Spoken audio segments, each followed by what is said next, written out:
En Géorgie, après l'adoption de la loi sur l'ingérence étrangère, l'OTAN parle d'un pas dans la mauvaise direction. L'inflation devrait diminuer en 2024 dans l'Union européenne pour atteindre 2,7% et poursuivre sa baisse l'année prochaine selon la Commission européenne. Björn Höcke, figure du parti d'extrême droite allemand AfD, a été condamné mardi pour avoir utilisé un slogan nazi dans un discours. Alors que le conflit dans la bande de Gaza se poursuit, les Palestiniens commémorent le 76e anniversaire de la Nakba qui avait poussé plus de 700 000 d'entre eux à l'exil.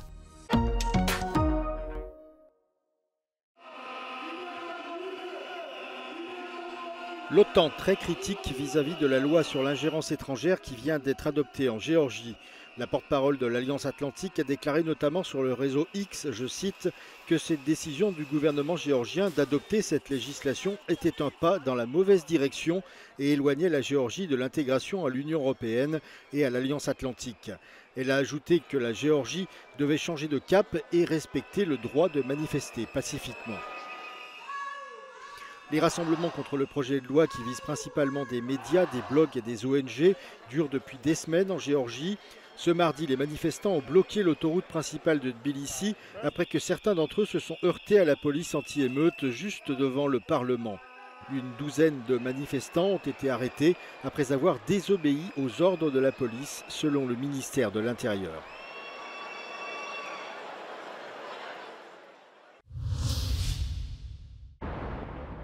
Malgré une hausse des prix des principaux produits de base tels que le pétrole brut, les projections de la Commission européenne prévoient une baisse de l'inflation qui devrait atteindre 2,7% cette année, après un pic à 10% atteint après la pandémie de Covid-19 et l'invasion de l'Ukraine par la Russie qui ont bouleversé l'économie européenne. La hausse des prix devrait atteindre 2,2% l'année prochaine. Pour le commissaire européen en charge de l'économie, c'est une bonne nouvelle pour les citoyens, mais il faudra du temps.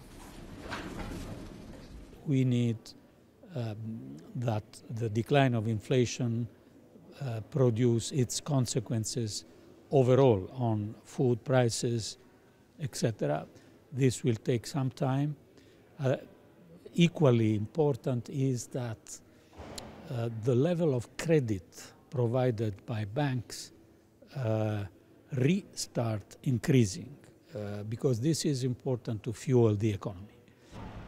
La Commission note que l'incertitude et les risques de dégradation des perspectives économiques ont encore progressé ces derniers mois, principalement en raison de l'évolution de la guerre d'agression menée par la Russie contre l'Ukraine et du conflit au Moyen-Orient. Les tensions géopolitiques menacent dans leur ensemble les prévisions, mais elles ne sont pas les seules sources d'inquiétude. In this difficult crossroads where growth is restarting, you adopt too restrictive fiscal stance and you miss part of the investments that are needed. How to avoid this without breaking our fiscal policies and our budgets? My answer is still Next Generation EU. Selon la Commission, l'activité économique en France devrait rester modérée cette année avec une croissance de 0,7% qui devrait s'accélérer en 2025 à 1,3%. L'inflation devrait atteindre 2,5% au cours de cette année et diminuer progressivement à 2% l'an prochain.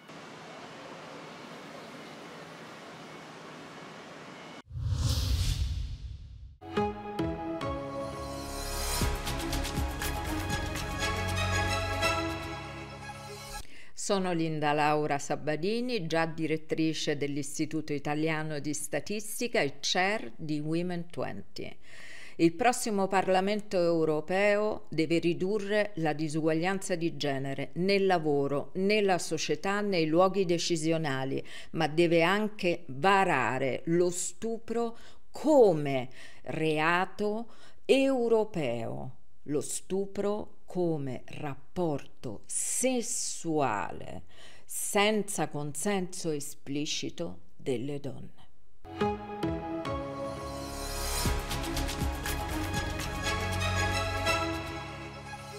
Ως άνθρωπος του πολιτισμού, με τις αξίες ανθρωπισμού και παιδείας ως προτεραιότητα, Θέλω να παρελέψω για την αλλαγή νοοτροπίας σε μια Ευρώπη ακροδεξιά, για την θέσπιση της ειρήνης και των διεθνών σχέσεων, το σεβασμό στο παιδί και στη γυναίκα σε μια περίοδο που οι γυναικοκτονίες μας έχουν συγκλονίσει, σε μια πραγματικά συμπεριληπτική κοινωνία για τους ανθρώπους με αναπηρία, με το σεβασμό στο περιβάλλον και στα ζώα, με έννοιες που μοιάζουν πολυτελείς, αλλά είναι η αξία της ζωής. Με τέτοιες ανθρωπιστικές αξίες θα έχουμε δικαιότερη Ευρώπη και δικαιότερο κόσμο.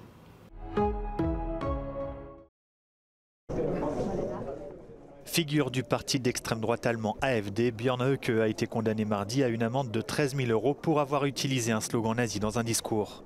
Lors d'un meeting électoral en 2021, il avait prononcé Alles für Deutschland, tout pour l'Allemagne, devise utilisée par les SA, les paramilitaires du parti nazi d'Adolf Hitler. Das Gericht sah es als erwiesen an, dass der Angeklagte im Mai 2021 auf einer Wahlkampfveranstaltung im sachsen-anhaltischen Merseburg eine Rede gehalten und bei dieser Rede die Formulierung alles für unsere Heimat, alles für Sachsen-Anhalt, alles für Deutschland verwendet hat. Und es sah es als erwiesen an, dass der Angeklagte gewusst hat, dass es sich bei dem letzten Teil dieser Formulierung, also alles für Deutschland, um eine verbotene Parole der Sturmabteilung der NSDAP gehandelt hat. Des manifestants réunis à Halle, où était jugé Björn Höcke, se sont réjouis du verdict. Dass die Justiz klar macht, der Rechtsstaat ist wehrhaft und die Demokratie steht gegen ihre Feinde. Cette condamnation intervient au moment où l'AfD fait face à plusieurs scandales. Participation en janvier à une réunion de l'ultra-droite de certains de ses membres et soupçon de financement russe et chinois de Maximilian Krah, tête de liste du parti pour les élections européennes.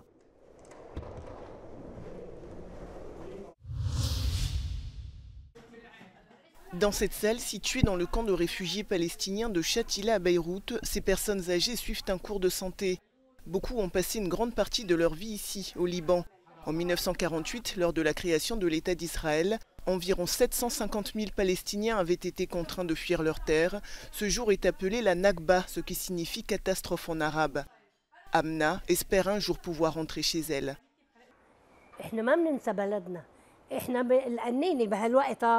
الطفل اللي بيخلق بنرضعه بالقنينه انه انت فلسطيني وبدا لازم بلدك ترجع للطفل. احنا ما بننساها لفلسطين وبدنا نرجع عليها.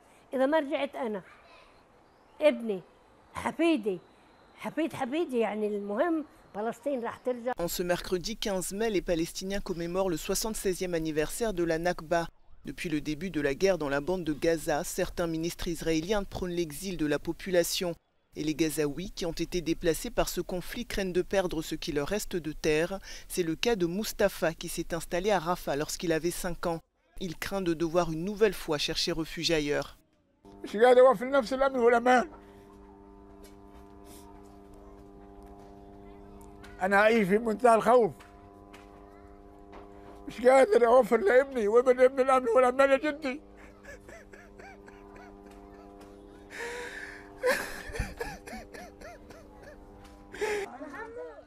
Selon l'ONU, environ 450 000 personnes ont dû fuir Rafah ces derniers jours. Ici, s'étaient réfugiés plus d'1 million de personnes qui avaient fui les bombardements dans le nord et le centre de l'enclave palestinienne.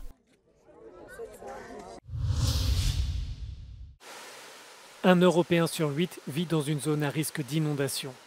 C'est ce qui ressort d'un rapport publié mercredi par l'Agence européenne pour l'environnement qui alerte sur l'impact du changement climatique sur l'ensemble du cycle de l'eau, qui comprend aussi la sécheresse et les feux de forêt. En 40 ans, les violents orages ont déjà fait plus de 5500 victimes et le danger reste élevé. A lot of the economic activities in Europe are still based in floodplains. For example, about 15% of industrial facilities across Europe may be based in floodplains. Of course, also infrastructure such as wastewater treatment plants are located further downstream, and over a third of them in Europe are located in floodplains. Selon le rapport, 11% des hôpitaux sont aussi dans des zones à risque d'inondation. Les sécheresses et les canicules menacent aussi la qualité de l'eau à travers l'augmentation de la concentration de polluants. Ces événements cumulés menacent l'accès à l'eau pour les populations, affectent les systèmes de refroidissement des centrales nucléaires ou encore l'agriculture. Of course, the main consequence is that it affects the agriculture and the food production.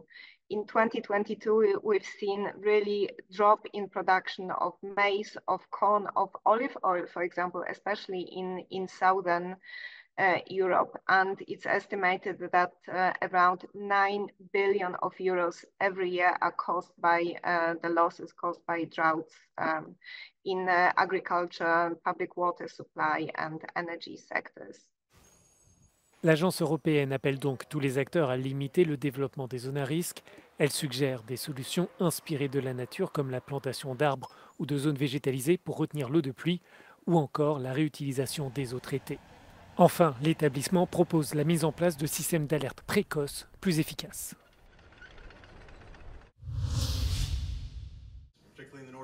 Anthony Blinken a ressorti sa guitare. En visite à Kiev depuis ce mardi, le secrétaire d'État américain a fait une halte dans un bar célèbre de la capitale ukrainienne, le Diktat.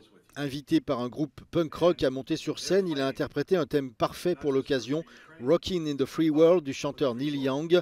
Mais sa visite qui se termine ce mercredi était surtout destinée à rassurer l'Ukraine sur l'arrivée imminente de matériel militaire, un mois après le vote du Congrès américain.